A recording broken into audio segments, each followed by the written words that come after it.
Hello friends, welcome back to my channel. Welcome to the start of book 2. I am going to finally get around to starting writing book 2. I've kind of been procrastinating it because it's much easier to say like, oh yeah, I'm about to start, I'm gonna write book 2, I'm almost ready, I'm gonna go, I'm gonna do it, and then not.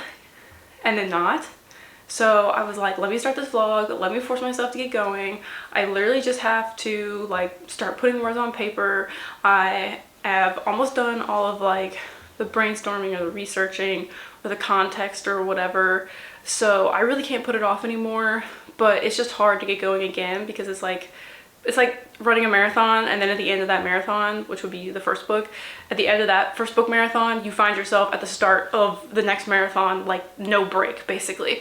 I don't know if I'll include any updates, like if I happen to get like a partial request or something for book 1 in the 145 query letters that I sent out, which I think I've gotten 26 rejections from.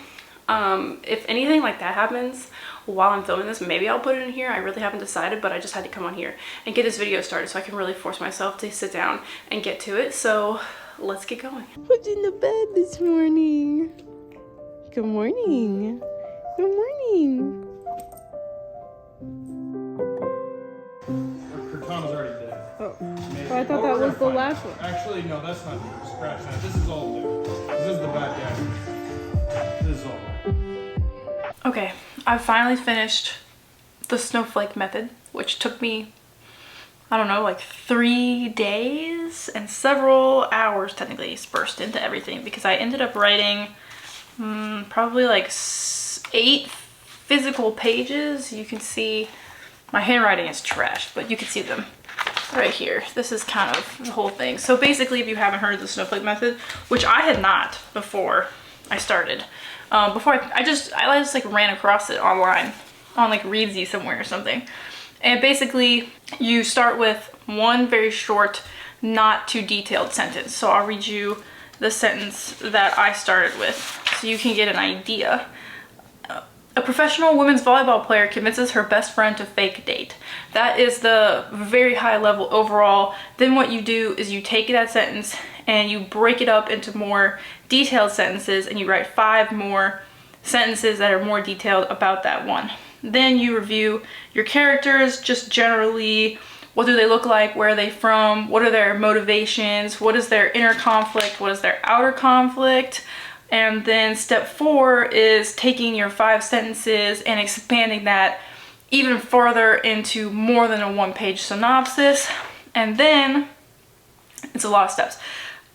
Step 5 is making a character Bible. So this is everything from where they're from, how much money they make, what they look like, any distinguishing features, their preferred outfit, their preferred cuss word, how they walk, how they talk, what their handwriting looks like, if they have a catchphrase or not, if they have resting bitch face, what their education is like, what's their childhood like, who are their role models. Like, it's just very in-depth.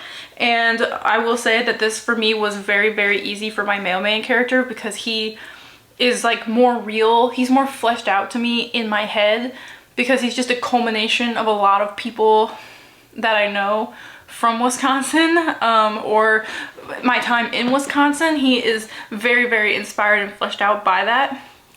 So he was very easy to do that for. My female main character, Nash, short for Nashville, on the other hand, hard to do that for. It was hard to get a picture in my head of her, though in my head I kind of have been basing her off of a professional volleyball player that I followed last year in the first year of the Pro Volleyball Federation, who is actually from Wisconsin, but in this book she's from Houston and she goes to school in Wisconsin. So it's just been hard because I can't think of anything for her background. Like, are her parents supportive? Are they tall? Were they athletes? Where did she go to high school? Well, you know, like what class did she grow up in? How did she get to Wisconsin? Well, that's easy because UW has a really great volleyball program, so that really made sense. You know what I mean? Like, and part of me is like, I could sit here and pore over this and like twiddle my thumbs and think about what it should be for hours and hours and hours, but the reality is I think that I have to start writing, and then that stuff will make more sense. Like Like I'll be like, I'll write this and then I'll come to a point where it's like, okay, I really need to say something about like the way she was raised or her parents or something like that. Are her parents glad? Are they proud that she played overseas volleyball? Do they wish she was here? Like, do they understand that that's the way it is or the way it was until now? Like that kind of thing. And I know that once I get to writing it, I'll see like, okay, it has to be this certain way. And then that's the way that I will go. I wanted to update you that that is what I did, and it took me very many days, and now I'm basically just hyping myself up to start actually writing. But today is a Thursday, so it is in fact a YouTube day. So I don't have time to do it today, but I will have some time to do it tomorrow. I will 100% start. Yeah, I just am, writing is hard, man. I guess any art is hard, but writing too is hard because it's something that's been around for so long that everybody has an opinion, everybody has a mindset, everybody has a thought, and everybody thinks theirs is right. And really what it comes down to is timing and luck. That's really what I think it comes down to. There are a million people out there who are great writers who never finished a book because, you know, they're differently abled and they don't have the same 24 hours in a day that you do, or they wanted to write but they became a single parent and then now they don't have time for 18 years to write anything down. And you know, you could say like, oh, if you want it that bad you'll be able to do it, but like I just don't think that's 100% true for people. Like, you ever heard the story about never mind. So I just think that it's hard to say like, if you just are a good writer you'll make it. Like, there's 100 other factors that come into that, and I am aware of my level of privilege in writing and what that does for me specifically, and the time that I have to put towards writing. And some of those are for my own decisions. I decided not to have any kids, so I have time to write, but some of that is circumstances beyond my control. So this is my little notebook. All my notes and stuff from book 1 are in here. My thoughts about books 2, 3, 4, 5 maybe are in here, and this is what I'm going to continue to use. And I think the rest of this is going to kind of be a comparison of writing on Scrivener and writing on the free write. So when I get to more writing, I will let you know my initial thoughts. Oh, he's so cute. Yeah.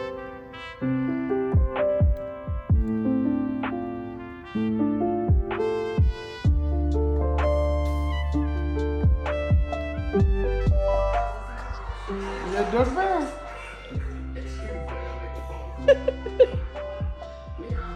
Is it you? The young duck Is it you on there? Is the duck bear on there? That's young duck bear. I've done all the procrastinating I possibly can.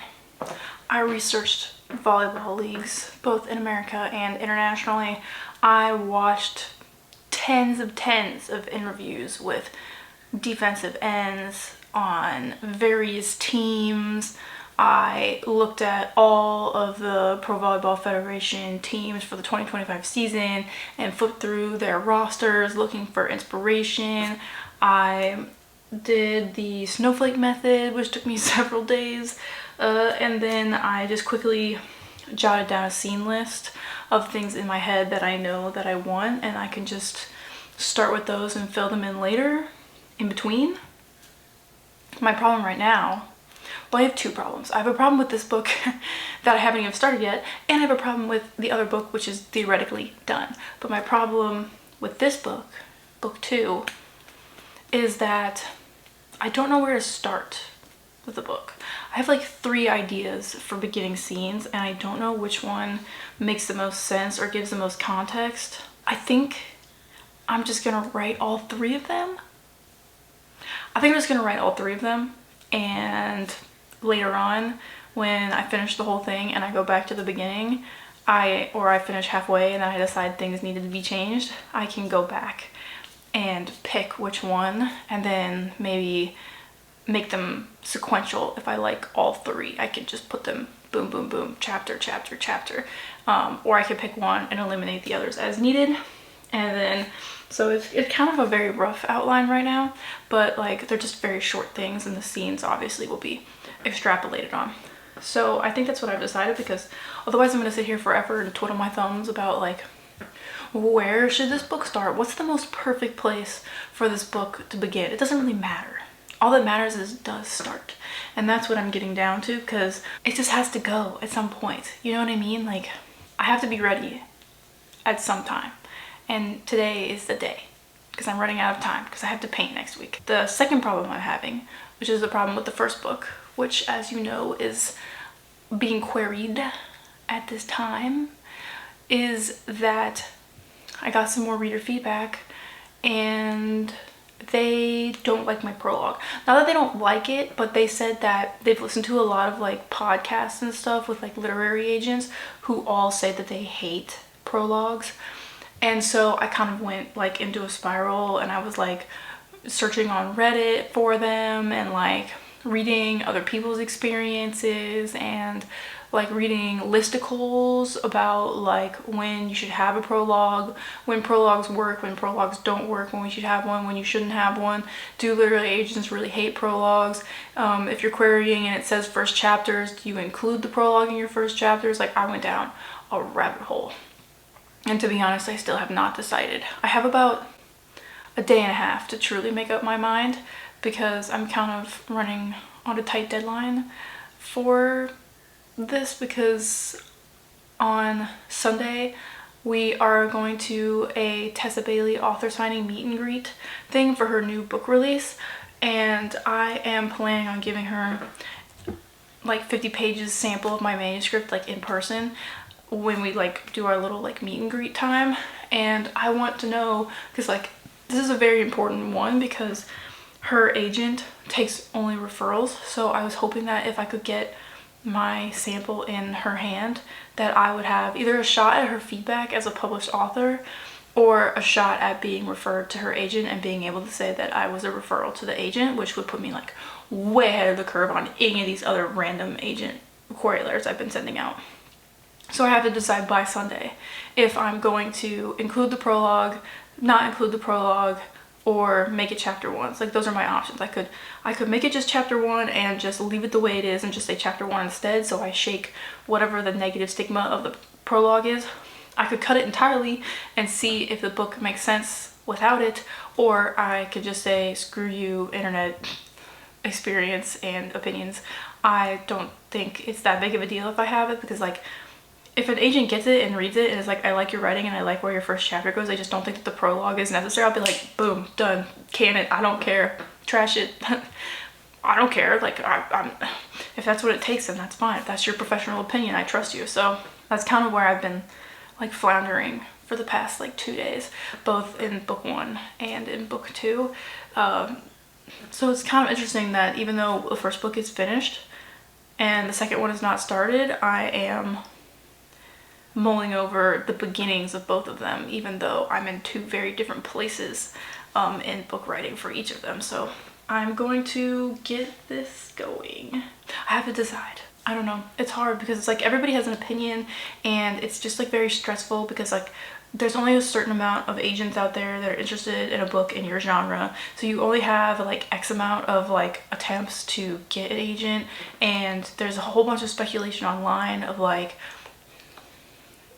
what will make an agent like immediately throw your query away. Like, oh, if they see a prologue, they're gonna immediately throw it away. Or if they read your sample and there's a typo where a word that's supposed to be hyphenated isn't hyphenated, they're gonna throw it away. You know what I mean? Like, it's like, and then some people are like, don't pay a professional editor because they want to see what you can do, and they have editors at publishing, and if it's good enough, it won't matter, they'll get it edited professionally, so don't pay for it. And then the other side is like, if you have a singular typo in your entire 50 pages sample, you're going to get thrown in the trash and they'll never look at you again. You're going to get immediate automated rejection email the next day. And it's like, I guess the reality is being somewhere in between that, but like it's just very stressful because it seems like you're playing like Jenga, and like one thing can make the whole thing fall down, and then what, you've put all this time into it and now it's gone. But I really have to get started on the first scenes, more than one, because I don't know what I'm doing, because Nick was like, you should set a temporary like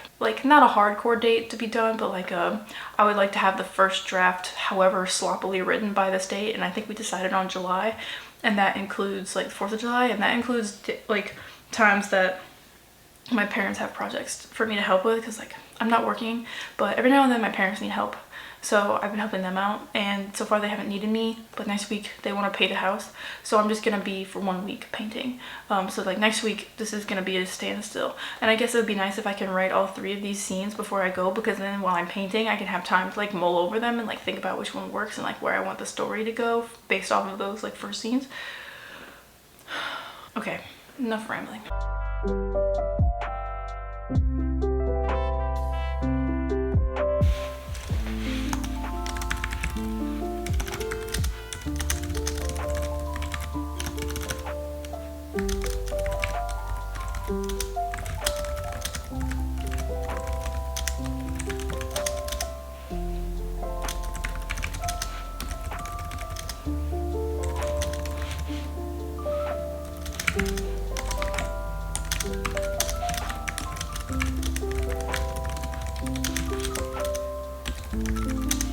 Having some small troubles with my desk configuration because this desk was set up for corporate use.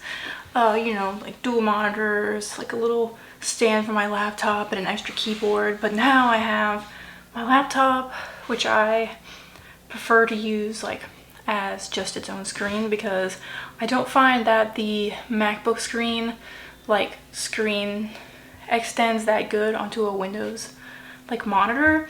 And then I have this too now, which is kind of its own thing, and takes up like some of the space of a laptop. But I wrote 2 of the opening scenes, 2 of them, and I think I'm already gonna trash the first one, because I think the second one is an opening scene and then the third one as a following up scene makes a lot of sense, and I think is a good place to start. So that kind of did solve my problem. Good job, Emily. But yeah, I wrote the first 2 scenes. It was like 500 words, and Nick was like, you should double check and make sure that you know how to get them out of the cloud for that. So I don't think I explained how this works. So this basically just has like Wi-Fi on it, and it has no distractions, no email, nothing. It's also not even meant for you to edit anything. So it has no like up, down, left, right keys, because the idea is like you just write and then you move on. Even if you don't love it, even if it's not perfect, even if you can see the typos, you just keep moving because you can edit all of that later. It saves on here, but it also connects to their own cloud basically, and you can go onto the website and get it from there.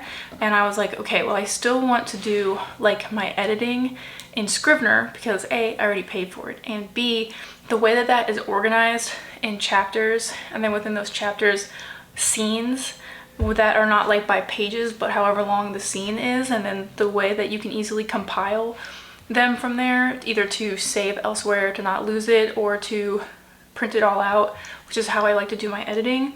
I need to make sure that I can get it from the FreeWrite cloud service to Scrivener. So Nick was like, don't write anymore. Check and see if you can move 500 words before you have to move 50,000 words. And I was like, okay, you know what, you're right. Did a little research. Got it hooked up to my Google Drive too. So now not only am I saving on the FreeWrite cloud, but it's also saving to my Google Drive. So it's in 2 places. And then I saw, but actually you can download it as a docx from the FreeWrite cloud, and then you can take that docx and import it into Scrivener as one of Scrivener's like features. So that is probably what I will do. I don't think I'm gonna do like all of it right now. I think I'm gonna write the whole thing and then import it, because I know if I import it before I write the rest of it, I'm just gonna spend my time fiddling with the Scrivener doc, and I don't need to do that. My initial thoughts, this is the first time I've really used this FreeWrite. This is the Traveler. This is the first time I've really used it, and to start with, the keyboard is really nice. It feels really nice. Like, it feels nicer than my MacBook keyboard because they go farther down when you click them, so they make like a more clicky feel than like they do these like really thin on the MacBook to keep the computer small. So it's really nice on that. The screen is similar to like a Kindle e-ink screen. You could probably direct comparison here. So it's kind of similar to the e-ink screen of a Kindle, which means it does have like a 1 second drag to it. Like on the Kindle, if you touch something, it like takes a second to bring it up. Turning the page is relatively quick, but it's not instantaneous like it is on like a iPhone or something like that. And this has the same thing even with every single one of your keystrokes, which I've seen people say online is a downside to the free write.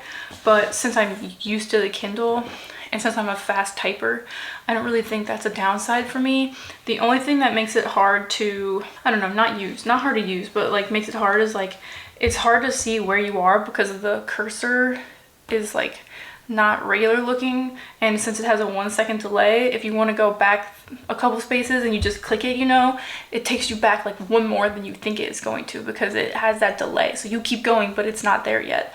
So that, I've just realized I need to slow down on my backspacing so that I can let it catch up. But I don't know how easy this would be to use if you were not a good keyboardist. Like if you were the kind of person who has to chicken scratch and type every single one individually, I don't really know how much you would like it because A, it would take you it takes you a lot of time to type anything if that's true.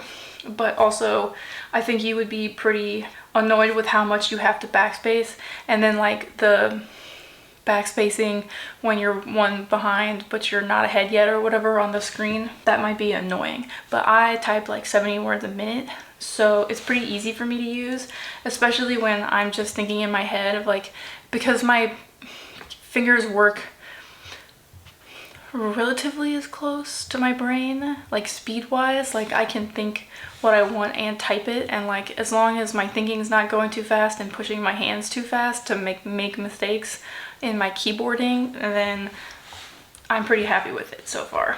It really does make you question, like, is it worth it to go back and edit something? Like, I'll be like 3 sentences down and I'll see just the very top sentence on the screen and it will have like an extra S in it or something.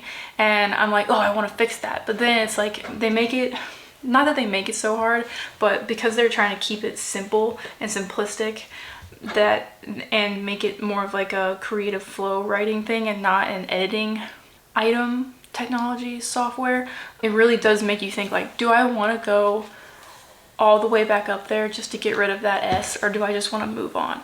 And I've found in like 1,000 words that almost every time, unless I'm only like 4 words away from it, I'm just gonna let it fly and move on. So there will be a lot of word fixing, extra spaces, extra letters, that kind of stuff when I get it out of here. But like, it's kind of nice though, because it's like, that's a future Emily's problem.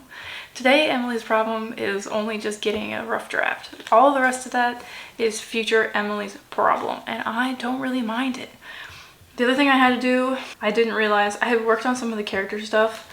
Like I gave Wyatt brothers and I named their parents and like that kind of thing. But like, I didn't think about the fact that I was gonna have to come up with a name for each girl on an entire volleyball team. And then I sat down to write my second introductory scene idea and I was like, oh, I don't have a volleyball team. I don't have the plan. I don't have any names. I don't have any characteristics. I don't have anything for this whole volleyball team, which this whole book is going to be based around. So I took some time to do that as well. And then I think I'm gonna, so the volleyball teams, they have interesting names like Thrill and Supernovas, and I don't know what the Houston one is called, but I was like, I kind of like the way Houston Moon sounds.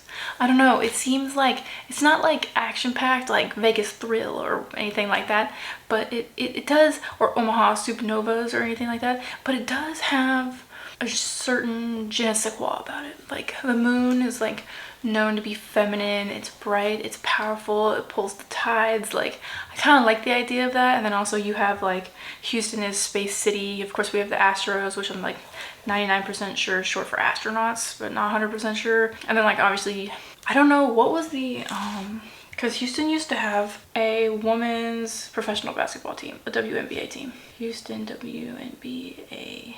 They used to have one, and they were the Comets. So that actually makes sense to me. I'm gonna keep it. I can always change it later, but right now, they're the Houston Moons. which I like. So I have to run to the grocery store because we don't have any food for dinner, and it is 3 o'clock and Nick wants to start the grill at 5 and it's gonna take me an hour to grocery shop. So I'm gonna run to that. I think I'm going to write the last introductory scene / maybe the second scene of the book and see where that takes me, and I'll let you know.